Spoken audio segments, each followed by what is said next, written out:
Hello friends, Excel के learning video में आपका स्वागत है। आज हम लोग एक्सेल में सीखेंगे वी लुकअप का फार्मूला।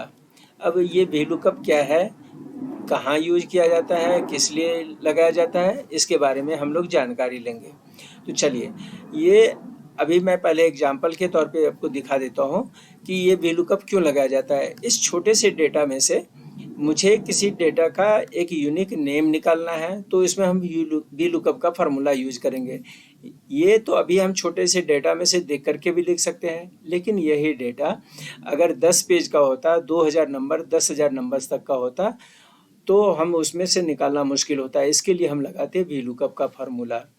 तो अब जैसे कि यहाँ पर हमारे पास में एक डेटा में सीरियल नंबर है, प्रोडक्ट आईडी है, प्रोडक्ट नेम है और सेल इन नंबर्स है। अब इसमें से किसी भी प्रोडक्ट आईडी का अगर हमें प्रोडक्ट नेम और उसका सेल इन नंबर्स निकालना है तो वी लुकअप का फार्मूला यूज करते हैं। तो चलिए लगाते हैं वी लुकअप का फार्मूला। यहाँ पे लिखेंगे सबसे पहले C005, किसी भी डेटा का लेना हो तो उसके बाद में लगाएंगे फार्मूला वी लुकअप। और इसके साथ ही ये फार्मूला बार का जो डिटेल है, ये हमें हिंट मिल गया कि लुकअप वैल्यू क्या है। तो लुकअप वैल्यू है हमारा C005, फिर कॉमा दीजिए और टेबल एरे।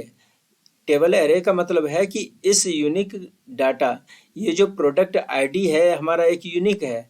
अब यहाँ से इस पूरे डेटा को सिलेक्ट कर लीजिए, पूरे टेबल को सिलेक्ट कर लीजिए और इसमें प्रोडक्ट नेम किस कॉलम पर है। प्रोडक्ट नेम हमारा दूसरे कॉलम पे है।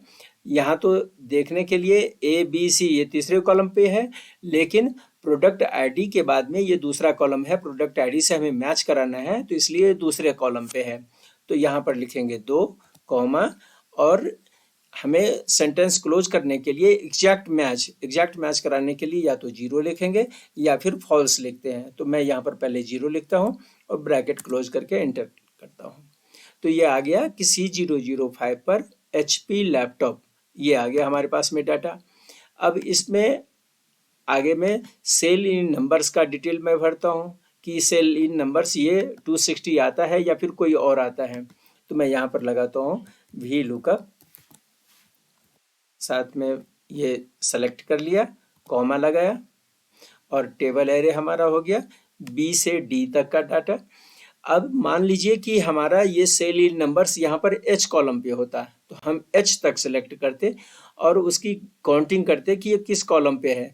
लेकिन आपको काउंटिंग करने की आवश्यकता नहीं है। यहाँ पर 7C यानी कि 7वें कॉलम पर है, तो 7वां कॉलम का नंबर हम देते हैं।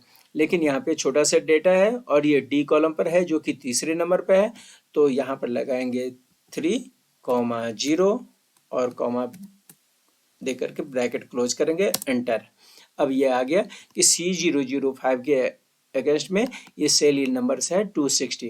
अब यहाँ पर मैं लगाता हूँ दूसरा, यहाँ पे लिखता हूँ C007, फिर यहाँ पर एक फॉर्मूला लगाता हूँ वी लुकअप, ब्रैकेट चालू, C007 हमारा लुकअप वैल्यू है, कॉमा, और इस प्रोडक्ट आईडी के आगे प्रोडक्ट नेम। ये प्रोडक्ट नेम कहीं पर भी हो सकता है, इस डेटा में तो सेकंड कॉलम पे है, जहां पर भी रहेगा उस कॉलम को हम सेलेक्ट करेंगे और कॉमा दे करके उस कॉलम का इंडेक्स नंबर जो भी होगा, कॉलम का इंडेक्स नंबर वो लगाएंगे। यहाँ पे दूसरे नंबर पे है, कॉमा 0 और ब्रैकेट क्लोज कर देंगे। तो ये आ गया C007 का डेल लैपटॉप। यहाँ पर भी एक बार लगाएंगे वी लुकअप, हमारा लुकअप वैल्यू है C007, कॉमा लगाएंगे, हमारा टेबल का एरे है, ये सेल इन नंबर्स निकालना है, ये तीसरे कॉलम पर है, कॉमा 3, कॉमा 0, ब्रैकेट क्लोज करेंगे, एंटर करेंगे।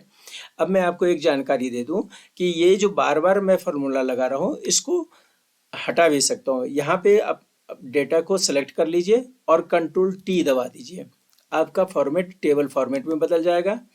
अब इससे फायदा ये होगा कि यहाँ पर अब हम कोई भी कोड डालेंगे और फार्मूला अपने आप लग करके तैयार हो जाएगा। क्योंकि ये अभी हमने पहले लगा लिया था, इसलिए नहीं लिया है। यहाँ पर एक बार मुझे लगाना पड़ेगा वी लुकअप, ये, और इसमें से फिर सेलेक्ट करेंगे C कॉलम को, ये दूसरे नंबर पर है, और ब्रैकेट क्लोज, एंटर। अब इसी तरीके से सेल इन नंबर्स में लगाएंगे तो वी लुकअप हमारा ये लुकअप वैल्यू है और यहाँ से बी सी डी ये तीसरे कॉलम को सिलेक्ट करेंगे पूरे में से, कॉमा 0 ब्रैकेट क्लोज। तो ये हमारा वैल्यू निकल करके आ गया।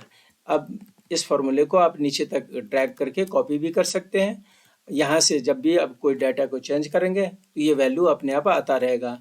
मैं यहाँ पे लगाता हूँ C002, उसका डिटेल आ गया। अब इसमें एक चीज़ देखने की बात ये है कि अगर ये प्रोडक्ट आईडी रिपीटेड रहेगा, यहाँ तो मान लीजिए कि ये C00 11वें कॉलम तक तो सही है, मैं यहाँ पे एक रिपीट करने के लिए डाटा लिख दिया हूँ, C008 को यहाँ पर डुप्लीकेट कर दिया हूँ। अब C008 जब यहाँ पर डालता हूँ तो इसका डुप्लीकेट नीचे का वैल्यू क्यों नहीं आया? नीचे में जो मॉस लिखा हुआ है इसका वैल्यू आना चाहिए था।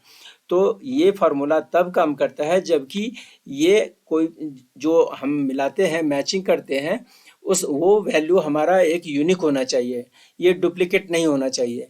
यूनिक रहने से ही वो हमारा काम करेगा। अगर वो वैल्यू रिपीटेड रहता है तो हमारा जो पहले वाला जो कॉलम पर लिखा रहेगा वही डेटा आएगा, दूसरे कॉलम में जो लिखा हुआ है वो डेटा हमारे पास में रहेगा, उसका डिटेल इसमें नहीं आएगा।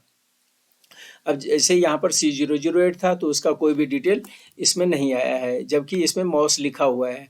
अगर यही इस C008 में यहाँ पर मॉस लिखा रहता तो इसका डिटेल ऊपर में आ जाता। यहाँ पे हमने दिखा दिया कि ये वीलुकअप में मॉस लिखा हुआ है। तो इस तरीके से हमारा वीलुकअप का फॉर्मूला काम करता है।